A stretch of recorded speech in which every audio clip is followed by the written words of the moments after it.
Kimi, bumuhos ang pagmamahal ng mga co-host at mga fanay.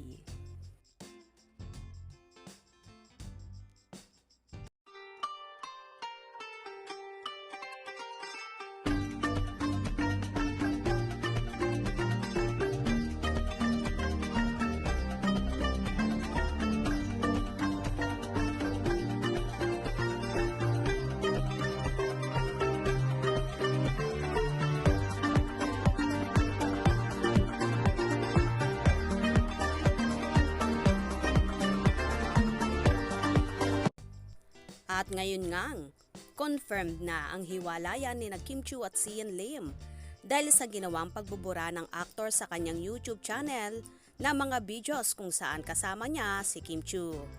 Tila ito na nga ang pinakahihintay ng lahat. Hindi man magsalita at tahasang aminin ang paghihiwalay ng landas ng Kim Si. Tila ang pagdidelete ni Sian ng videos with Kimi ay isang senyales na handa na niyang iwan at tanggapin na hindi na sila magkakaayos pa ng nobyang si Chinita Princess. Masaklap man ang mga pangyayari dahil hindi rin biro ang pagmamahala nila na umabot na nga sa 12 taon at ang inaasahan ng lahat ay sa simbahan na ito mauuwi.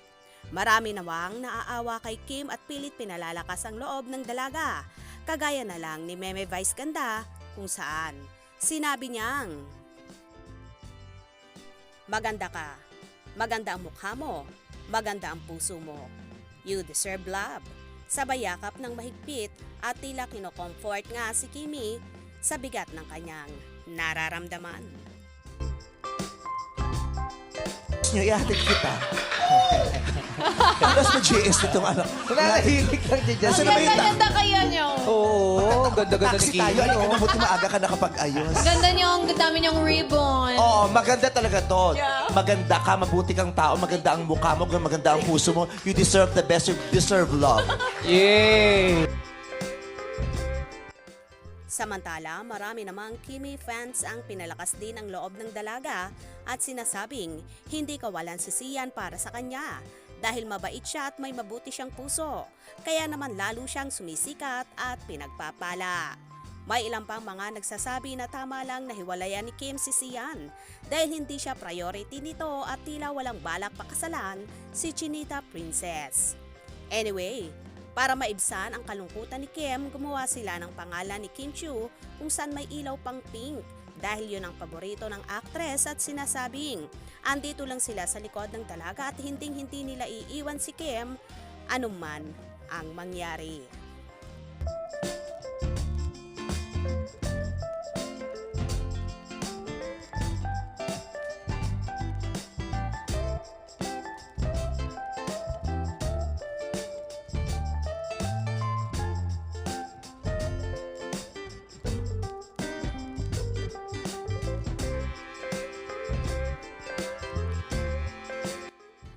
Ganito nga siya kamahal ng kanyang mga supporters na sinusubaybayan at sinusuportahan simula pa lang sa Pinoy Big Brother hanggang ngayon. Move on Kimi, andito lang ang mga fans mo at mga taong nagmamahal sa'yo. Lalong higit ang mga co-host mo sa Showtime na handa ka nilang pasayahin at suportahan sa lahat ng bagay at sa lahat ng laban mo. Gora lang Kimi, you deserve the best. Kaya naman tumutok at huwag na huwag pahuhuli sa mga maiinit na kaganapan. Anong inyong magiging reaksyon sa bidyong ito? Comment below.